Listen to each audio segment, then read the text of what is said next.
guys, my name is Crystal and I am going to be shedding some light on domestic violence. For those who don't know,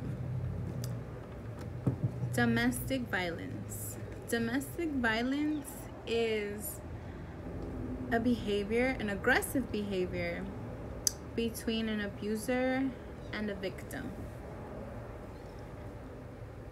How can situations like that be handled? So I know when there are some domestic violence cases and a person is being abused, I know a lot of reactions are to hit back or to defend yourself. But if there's a way for you to go ahead and remove yourself from the situation, I would suggest you do so.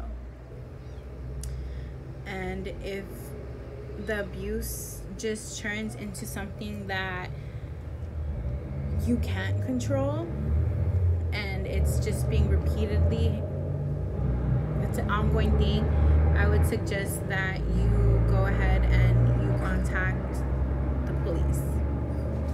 So what are some actions that could be made during a situation like this? So recently I'm dealing with my own case, and one of the things that I did was go to the court and file for a temporary restraining order.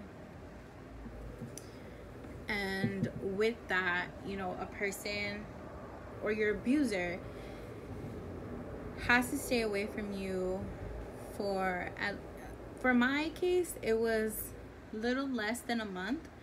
The temporary restraining order was given. So you would want to do the restraining order, well, the temporary restraining order, and then with that you'll be given a court date. And in the court date, you'll see a judge and they'll advise how many years or how long your abuser has to stay away from you. So some facts regarding domestic violence. Nearly 20 people per minute are being abused by a person that they care or love. 1 in 3 women and 1 in 4 men are victims of domestic violence. And on a typical day, 20,000 calls are being made to domestic violence hotlines. So the reason why I decided to do a video shedding light on domestic violence is because I am currently dealing with a domestic violence case with a family member. It was, and it has been, a very crazy roller coaster.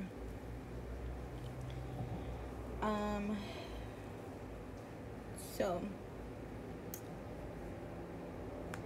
this started October 2nd, 2018.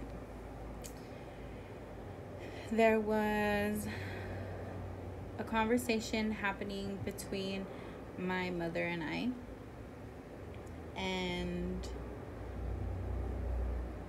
it wasn't an argument because her and I really didn't exchange that many words, but because she didn't like the answer I gave her, she went to go tell her brother, which is my uncle. And so I was in my sister's room, and I just want to make note that I don't live with my family. I rent a room for myself. I live on my own, I'm very independent. So I was visiting my sister, and we were eating, and my uncle had barged into her room and just started yelling at me. I really don't know what his argument was about. It first started off with because I threw away my mother's alcohol because she didn't need it. So it started with that, and he had stated how I shouldn't touch people's stuff or whatever. Then it went to how I'm dramatic and how I cause problems and how I need to grow up and how I'm unstable and I don't know, a whole bunch of things. Which aren't true because, as y'all could see, like, I do everything by myself. I don't really have a big support system. And so, in the midst of all of that, I kept asking, like, why are you upset? What is the point of this? It then escalated to him trying to take away my keys. And in the middle of that, I put my hands up and I was like, you're not taking my keys away. So me putting my hands up and telling him you're not going to take away my keys led to him pushing me on my left side of my chest. And when he swung his hand back, it, like, he hit my jaw. And after that, like, I will be the one to say that I made the mistake of pushing back, and that's a reaction that I should have been able to control.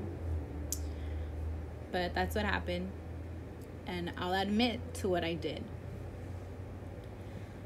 My mother got in the middle, and I don't know what she attempted to do, but she got in my face, and I had threatened to call the cops. And I stated, like, if you don't leave me alone, like, I will be calling the cops. So after that, they kind of, like, took my uncle to a separate place, and I was taken back to my sister's room. And once all of that was done,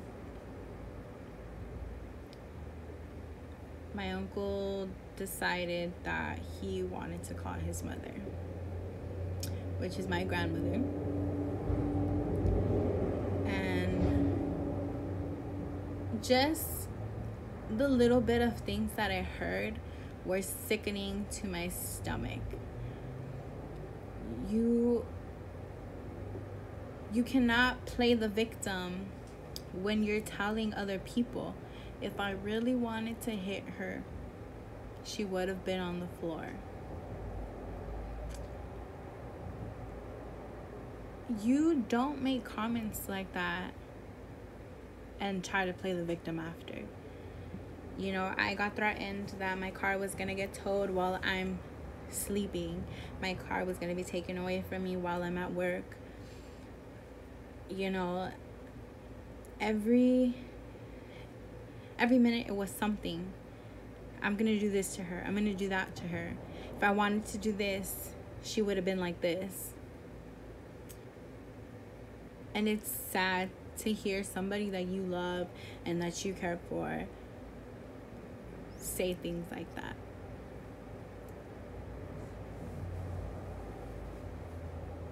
After that ended,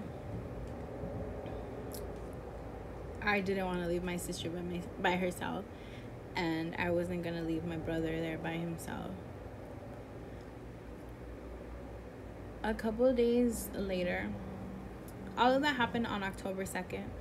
October 5th, I went and I filed for a restraining order.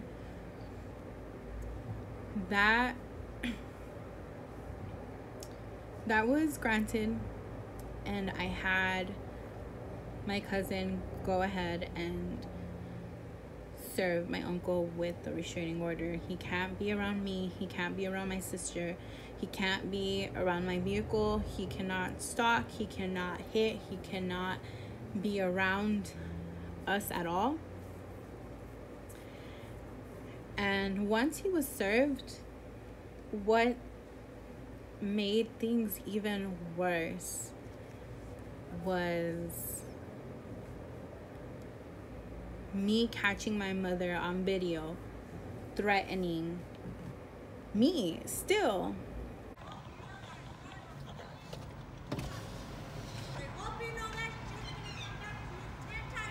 I'm recording this.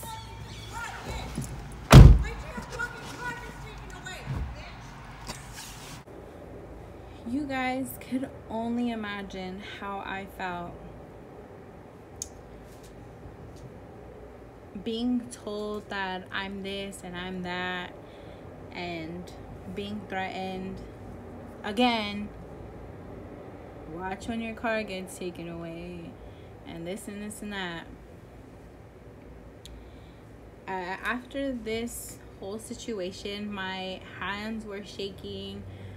My body was just tense. You know, as a parent, I don't think you should ever speak to your children that way. I don't care if there's bad blood. You know, if I didn't disrespect you, you shouldn't disrespect me.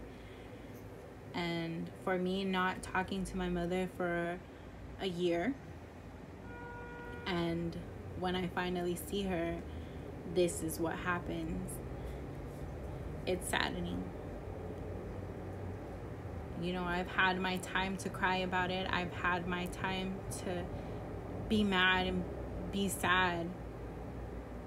But you can't force a person to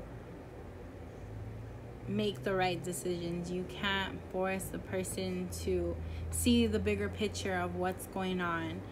You know, I feel like a lot of people have their minds made up already, and it doesn't matter what the truth is in their eyes because they have their minds made up.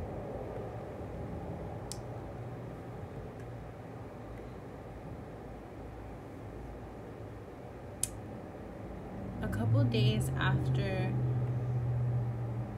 my uncle got served, I was at work, and it had been like a week already, and I was receiving messages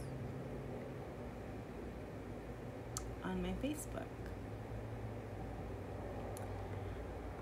I didn't go and put this case on social media like my Facebook or Instagram or anything like that because I know I have family, and I wasn't ready for people to bash me and tell me that I was wrong for doing what I did and putting a restraining order on my uncle. And the only thing that I did keep up on was like my Snapchat, you know. But other than that, like, I didn't make it public. And so me just trying to keep everything to myself, I received messages. And to me, this subject touches a little bit more because the person that I received messages from was a mother figure to me. You know, she raised me. You know, I always looked at her as my hero.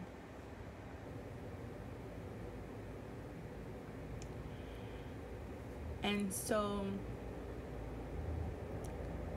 she asked me what is going on with, you know, your uncle and your mom.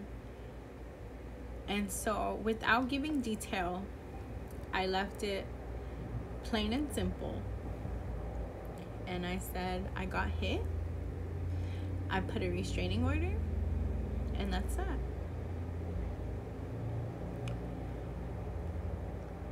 I don't understand why people think it's okay for them to constantly bash me.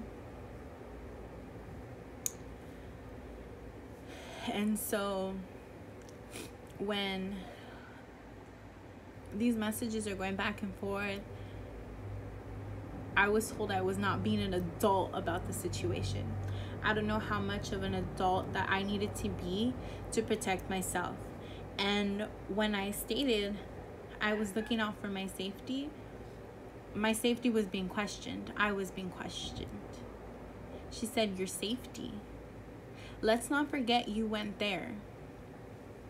Okay, so now it's my fault. Now it's my fault that my uncle couldn't keep his hands to himself. Now it's my fault that my uncle has anger issues and needs to work on himself.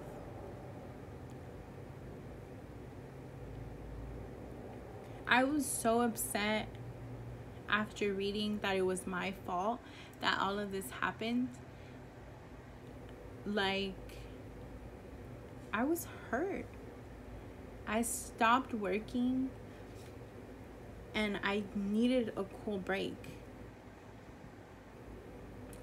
Nobody realized how stressful this whole situation was. Nobody realized how bad my anxiety was. It was so bad that my cousin had to start parking behind me and cars had to be in back of my car so that my car wouldn't get damaged. So that way my car, wouldn't be towed or whatever the case may be. I felt so paranoid. I wasn't able to sleep, and so it started interfering with my work.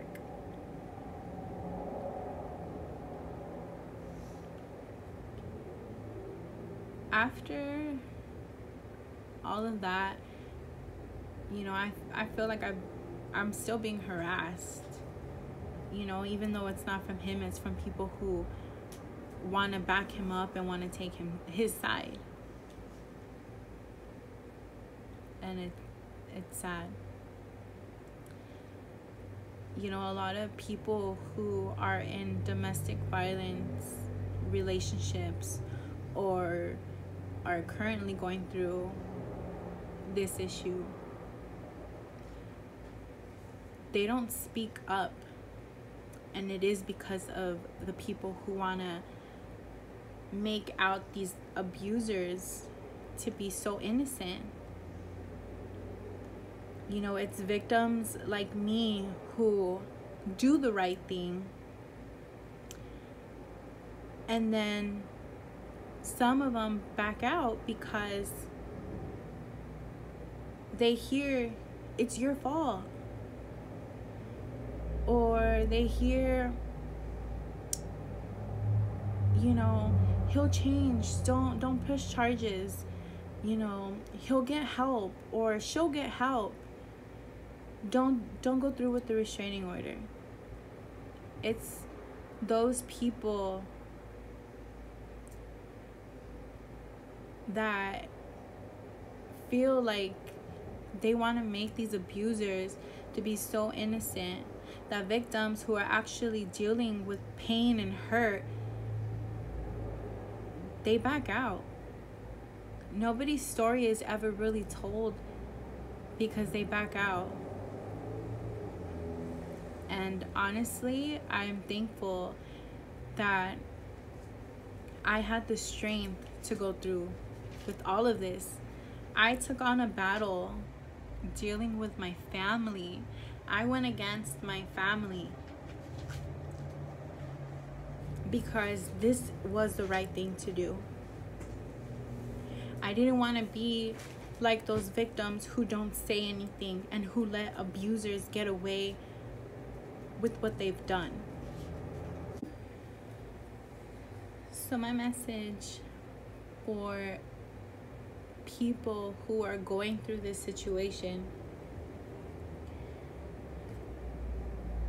If you feel like you're being attacked by your abusers, you know,